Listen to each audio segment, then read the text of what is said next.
So a lot of Whirlwind Barbarians watch my other guide on 3 affixes to look out for Whirlwind Barbarian. And now I feel like some Barbarians are getting to the point of the game where they're starting to touch the Paragon boards for the first time. So here I have with me a Paragon board that I used at the very beginning, and this is from Maxroll. This is part of their Maxroll guide, and I maximized it to show it on screen. But this Paragon board is very strong, and I'll tell you why going into it, and why this type of board is really good. I'll post a link in the description. But this board starts off like any other board. The way Paragon boards work is there's a glyph slot right here that you can put a glyph in. And this glyph slot, glyphs drop randomly in the world. You'll get them eventually. You do nightmare dungeons, and they'll just drop, and you'll find them. But the most important one is exploit. And the reason this glyph is so good is it gives vulnerable debuff to enemies. And Barbarian is one of those classes that unless you're flaying away or just randomly proccing vulnerable from your core skills, it's not that easy to consistently apply vulnerable. So exploit, I think, with the exception of sword class, it just applies vulnerable right away. So you Whirlwind into a pack of mobs, you get vulnerable, and you can apply all your vulnerable damage. Very strong, very strong. And of course you grab the 2 rare nodes, and the rare nodes, they come with an additional bonus requirement. And if you hit this bonus requirement, 160 willpower, that counts from all your gear. It's not just from the Paragon board. You don't have to worry about pathing to specifically 160 willpower, because later on in the board you get some crazy numbers, right? 360 dex. There's no way you can get 360 dex from here and still make a pretty decent board. That's just not going to happen normally for a Barbarian. So here again, you grab the rare nodes because they're very strong. And in order to get the vulnerable part of the exploit glyph, you actually have to get 25 dexterity within this red radius here. And when you put in the glyph, you'll see that this is a red radius. If you level glyphs up to level 15, you get an additional radius. So then you can start grabbing some of these other nodes and you can start re-optimizing your Paragon board. But for now, you kind of just grab whatever is required for the board, for the glyph, and you move on to the next board. And again, you're going to see this trend of Paragon boards where they just kind of path close to the left, like basically from one side to the next adjacent side, because this is like the fastest way, the least amount of points you spend to move through a board onto the next board. So here, like, go this way. You'll never see people go like this way usually. They mostly go this way. Right. So here, say 3, 6, 7. This is... So 7's here, and then that's 9 points. Yeah, you save 2 points going this way. Sorry about that, I just had to do some quick mental math. So the second board, this is when you start to get your first choice, and I completely agree. This is what I also used when I first started playing Barbarian, when I first hit my Paragon.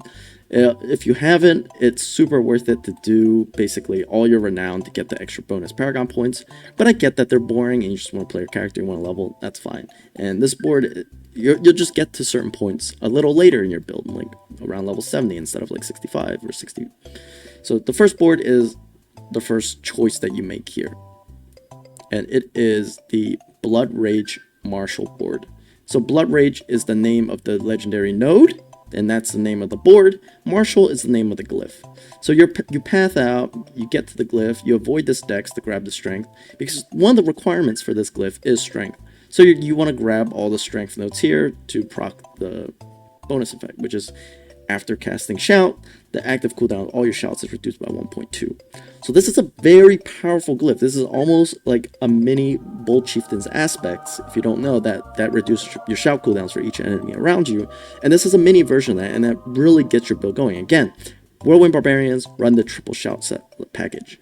That package is just so strong right now for Barbarians, pretty much almost mandatory for any of the good builds. And I say good builds because there are a lot of cool builds out there that struggle to do high-end content. They're very cool. They probably don't run triple shout, but triple shout just gives you so much. For example, just one shout gives you movement speed, unstoppable resource generation, which is insane. And then another shout gives you attack power, and then it also applies berserking. Like it's these shouts just do so much for what they do. And with this, we'll talk about this in battle a little later on with the Bold Chieftain's aspect, with cooldown reduction. You're going to have your shouts up for a majority of the time, if not all the time, as a Whirlwind Barbarian.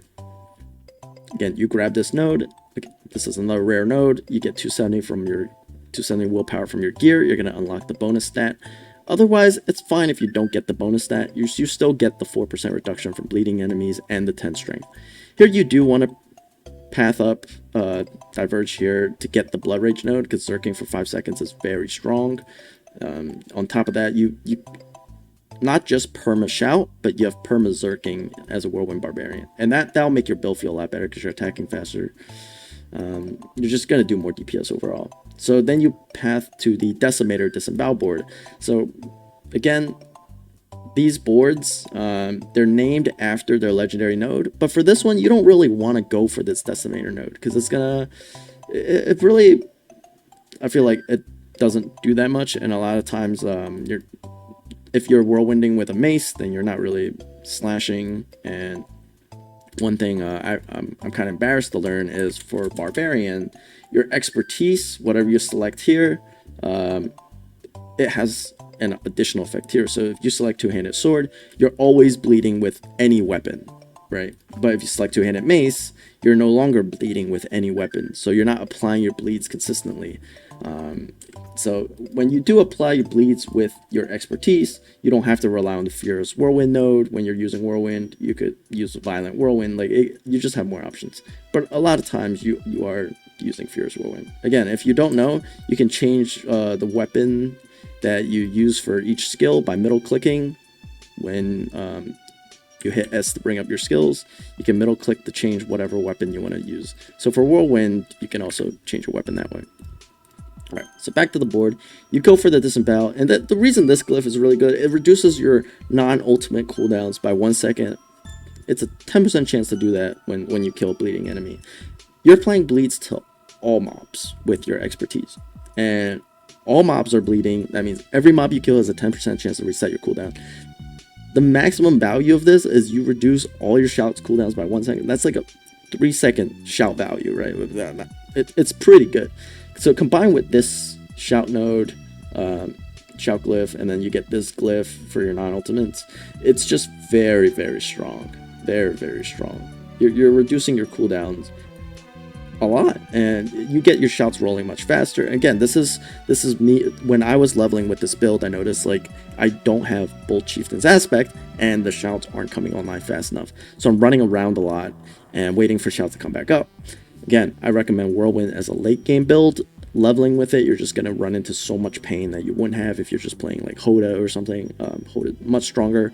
The Hoda aspect comes from an aspect dungeon, so you're guaranteed to get it. You don't have to rely on a drop like Bold Chieftain's aspect. Who hurt you? A lot of people believe the ring doesn't even drop. I didn't even see my first Bold Chieftain's aspect until I think 72, and it was a sacred ring, so I didn't, you know, I equipped it. It was a little weaker, but I still used it. So after you get this, you path to both the rare nodes because they give strength. Yeah, it's good, but you know, it's you grab the willpower for this node. Decimator Disemboweled. It is what it is. Later on, once this hits level 15, this strength node actually opens up double willpower nodes that you can take off from here, which is why, again, no one really goes for this Decimator node, because once you get rid of these nodes, it's just too much to path for that. So then we go on to our next board. It is the Warbringer Wrath board, and this is like the last piece of the Whirlwind utility that really makes it feel good. Critical strikes generate 3 Fury. So in-game, there is an aspect that you will eventually get, which I like to put on my two-handed weapon, double the effect. Reads critical strike chance increased by 16% up to 48%. On a one-handed weapon, this is going to say 8% up to 24%. On an amulet, it's going to say 12% up to 36%. But on a two-handed weapon, this is up to 48% crit chance, which is really, really good. The lowest effect is 18%. It's still very, very good. Right now I'm playing Hoda Barb, so that's why all my Whirlwind stuff is in my stash right now. And again, with that high of a crit chance, you're generating 3 Fury a lot. So the expected value of this, let's say you have 50% crit, is 1.5 Fury per hit, right?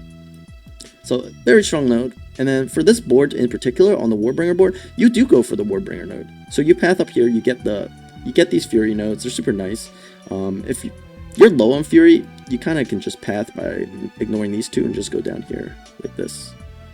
Like you just want to get this, pretty much. So 4 to 5, very strong. and then kind of finish off with Undaunted. I personally am not a big fan of this this part of the Paragon board. When I was pathing towards here, I went for it, but you could go for some of the other willpower glyphs. You could swap it out, try it out. Overall, I would say the build kind of ends around here, and then you start looking up endgame builds. You start building towards endgame stuff. Once you do eventually get all the aspects, Bold Chieftain, get 4 Fury for when you shout, like once you get your full build together, you can kind of respec into whatever it is that you need. You can look up some of the more endgame build guides. You can look at those Paragon boards. I'll link some of them in the description. I personally like Rob's boards. They're pretty good. He also plays softcore, so if you're looking for like more hardcore boards, you can look at I think Ben, Alkaiser, like some of those boards, right?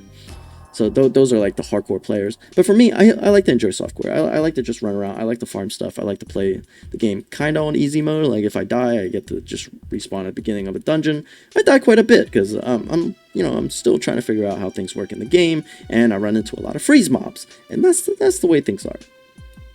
So yeah, that's like a beginner's guide into playing Whirlwind Barbarian. I don't have, I personally don't have an endgame Whirlwind guide, because what I've been doing in game is I've been using a Hoda guide for Hoda, Hammer of the Ancients, and I literally just, when I want to play Whirlwind, I do this. I go here, I'll throw away some gold for you guys, and then I do this, and then boom, and then I grab the bleed node, so I just spin through mobs using Whirlwind, and then they kind of just die, and I move on to the next pack. Like, I don't have to stay there and fight the whole pack until they're dead. I see that they have enough bleed to kill them, and then I move on to the next pack. And I get the farm super fast, and I got the level...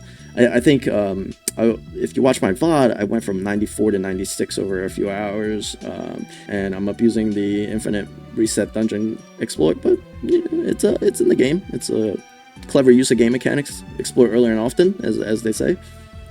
Yeah. Funny thing, this glyph is called exploit. So exploit, boys. All right. Anyway, thanks for watching. Appreciate it, and hopefully that helped you guys.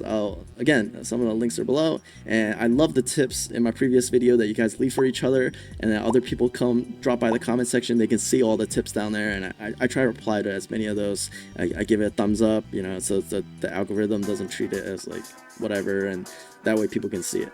So appreciate it, and have a good one.